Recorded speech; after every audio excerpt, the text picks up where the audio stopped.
Morning, guys. It's Monday here in Rusty, Rhode Island, May 15th, 2023. So Operation D-Horde went and got some trash bags. This is all the insulation out of the camper. 4 huge bags got to go out to the dump. We have to use these city bags.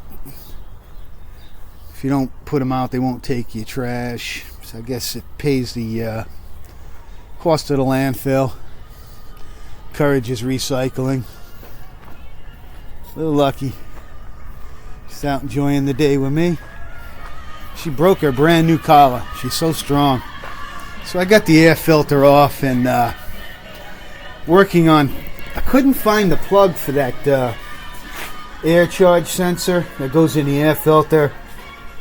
So I'm making a new one. Started putting the filler on. I got the wire and finished welding up the fenders and everything. And I just tacked this on here and then started putting the filler. And once you know it, I ran out of the, I use this 3M adhesive to hold the sander discs on my sander. I cut my own discs. I buy sheets and cut my own. I find it's like a third of the price. So I've had, believe it or not, man, I've had these going back to the early 90s when I bought these kits with all the different connectors. And I'm making my own. I put a piece of shimmer plastic between. I cut it out of the plastic, this junk.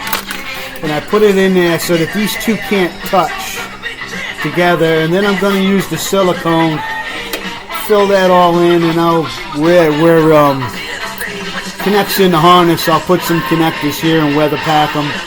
But if I have to take the air filter off, this pigtail will come with it.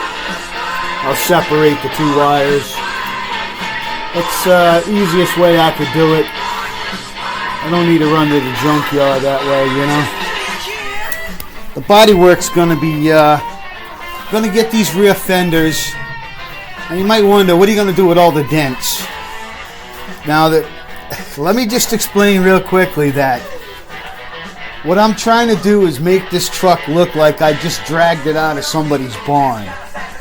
All right, it's got to look like it was used hard and put away wet. That's the class that I go in. It's the rat rod. Fake patina, but I try to make it look very realistic, and that's what I'm going to do. I'm going to still get that pump. You see, I just got the hose stuff there, but there'll be a hand pump, and this will look like if somebody ran out of fuel. You know, they could run out and fuel them up down at the road or out on the corner of their farmland, wherever they ran out of gas, you know, or change a tire, all the quick stuff. So you see what's going on here in Rusty, Rhode Island, guys. Another day. Gonna put the mask on and work on these fenders today. This metal itself, the only thing I think I'm gonna do to it maybe is just paint it. I'll go over it just to clean it so that the paint will adhere it with a Scotch-Brite.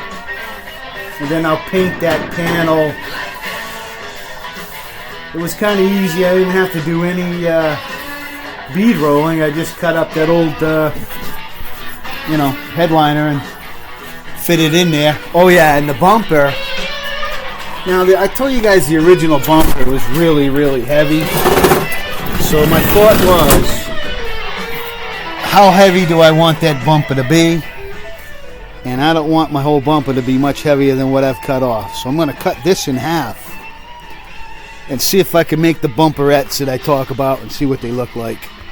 I'm not going to spend a lot of time on it. I'm going to cut this in half, make up a quick bracket, and then just get a look how it looks. And then if I like the look, I'll commit to it and finish it. But that's kind of my plan right now, to have bumpers in the back.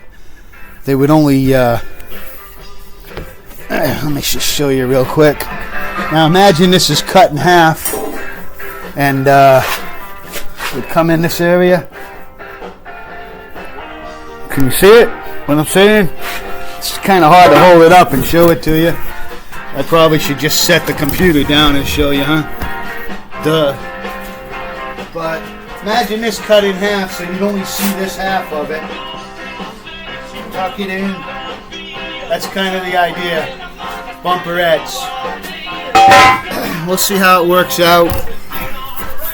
Alright guys, you see where I'm going with this thing? Al from Rusty, Rhode Island.